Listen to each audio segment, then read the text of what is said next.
Olá, estimados irmãos, em nome do nosso amado Salvador Jesus e com o auxílio do Santo e Bom Espírito, vamos dar continuidade ao estudo das nossas lições.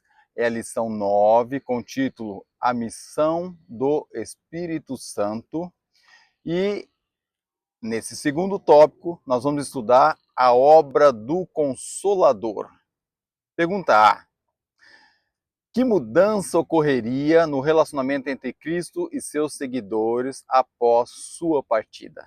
Então nós sabemos que Jesus estava presente durante o período que os discípulos foram ali treinados, foram ensinados, foram habilitados, mas chegou a hora de Jesus subir ao céu. Então ele diz que deixava um consolador. Mas qual era a mudança que ia ocorrer? João capítulo 16, o verso 7, diz assim: Todavia digo-vos a verdade, que vos convém que eu vá, porque se eu não for, o Consolador não virá a vós, mas quando eu for, vô-lo enviarei. Então, haveria-lhe uma mudança, eles teriam agora, em vez da presença de Cristo, teria o Consolador. E essa era a alteração que teria que haver naquele momento, e Cristo estava ali profetizando isso para os seus apóstolos, para os seus discípulos. Daí em diante, Caminho aos Cristo, página 75. Daí em diante, Cristo passou a viver continuamente no coração de seus filhos através do Espírito. Sua união com ele se tornou ainda mais íntima do que quando andava fisicamente entre eles. A luz, o amor e o poder do Cristo que habita internamente brilharia por meio deles. Então aqui vemos nesse texto que agora, de forma diferenciada e mais intensa, Cristo estaria vivendo não só no coração deles, mas também no coração de cada um de nós. Então, isso para nós hoje, que somos tão distantes daquela época, 2000 anos após aquela época, para nós é um alento muito grande, a promessa se cumprir em nós, do Espírito Santo. Agora a pergunta B traz o seguinte: que obra de longo alcance o Espírito Santo realizaria em favor dos pecadores? Agora estamos falando uma obra de longo alcance, esse alcance que vem até nossos dias.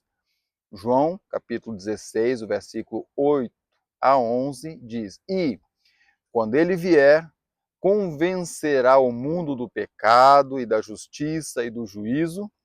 Do pecado, porque não creem em mim; da justiça, porque vou para o meu Pai e não me vereis mais; e do juízo, porque já o príncipe deste mundo está julgado.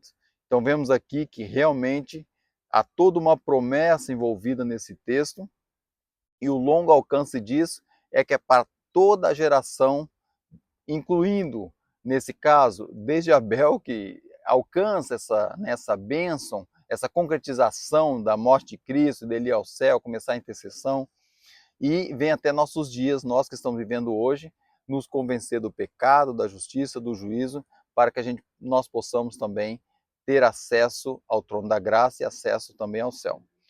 Diz aqui: o Espírito é concedido como um agente regenerador para tornar eficaz a salvação realizada pela morte do nosso Redentor.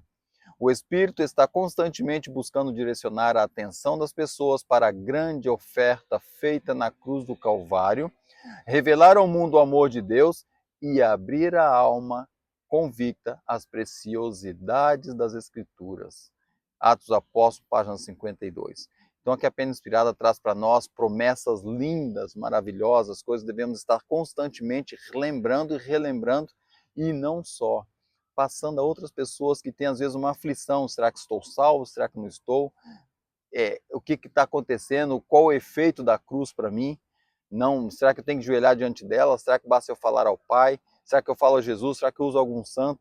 Então tem várias coisas aqui, várias questões que pessoas colocam e que nós devemos, de certa forma, elucidar essas pessoas. Mas lembrar que a atenção das pessoas deve ser direcionada para a oferta que foi feita na cruz, abrir a alma a Cristo e as preciosidades que existem nas Escrituras. Esse é o caminho que devemos traçar aos nossos semelhantes e caminhar por ele. Ainda dando seguimento aqui à Pena Inspirada, Atos dos Apóstolos, páginas 52 e 53, diz o seguinte: tendo trazido a convicção do pecado e apresentado à mente o padrão de justiça, O Espírito Santo retira as afeições dos assuntos da terra e enche a alma com desejo de santidade. Então, tira os assuntos aqui da terra, as tentações terrenas, o que o mundo oferece, e enche com um desejo de santidade. Ele vos guiará em toda a verdade, declarou o Salvador. Se os seres humanos estivessem dispostos a ser moldados, atenção, se estiverem dispostos a ser moldados, haverá a santificação de todo o ser.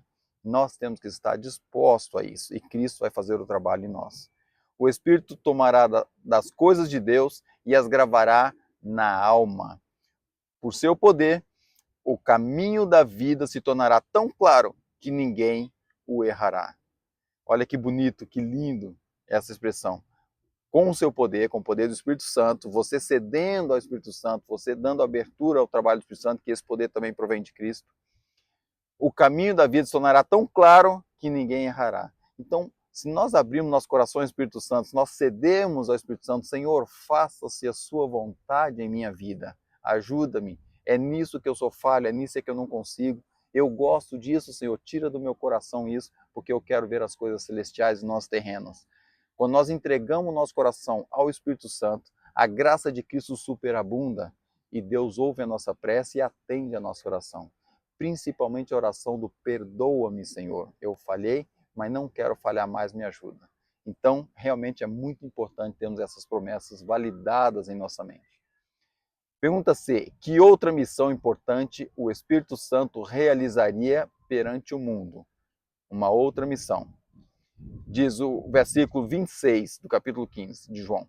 Mas, quando vier o Consolador, que eu da parte do meu Pai vos hei de enviar, aquele Espírito de verdade que procede do Pai, ele testificará de mim. Então, qual é a outra missão dele, do Espírito Santo? Testificar de Cristo. Realmente autenticar todas as obras de Cristo, trazer ao coração tudo o que você lê sobre a vida de Jesus, todo o exemplo que ele deixou, todo o ensinamento que ele deixou para nós. Comentário Bíblico, volume 6, página 1053, traz o seguinte: é a união do Espírito Santo com a proclamação da testemunha viva que deve advertir o mundo. O obreiro de Deus é o instrumento por meio do qual a comunicação celestial é transmitida e o Espírito Santo confere autoridade divina à palavra da verdade. Então você e eu, nós que somos obreiro e colaboradores de Deus, cada membro, cada pessoa que se batizou torna-se um discípulo no reino de Cristo. Nós somos então o caminho, ou a comunicação ao povo, às pessoas. E a comunicação celestial é transmitida a nós e o Espírito Santo confere autoridade divina à palavra que nós falamos. Olha que coisa interessante e olha que responsabilidade cada um de nós temos. Então, falar ao nosso semelhante aquilo que nós aprendemos e para poder testemunhar do nosso amado Salvador Jesus. Então, a obra do Consolador é uma obra maravilhosa, o próprio termo já diz, consolar, e muitas pessoas estão precisando desse consolo. A missão do Espírito Santo é trazer consolo, trazer alento, trazer esperança, renovar a nossa visão do céu, ou seja, que é a necessidade de ser salvo. E lembrar que esse mundo tudo é passageiro, tudo há de passar. Que vale 80 anos, 70, 80 os mais robustos nesse mundo, para depois perder a vida eterna? Não. Temos que dedicar a nossa vida, ser fiel ao nosso Pai Celestial, e se nós abrirmos nosso coração ao Espírito Santo, ele há de fazer o trabalho.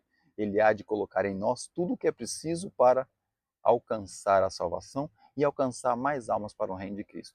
Esse é meu sincero desejo e a minha oração para mim e para todos vocês nesse dia de hoje. Amém.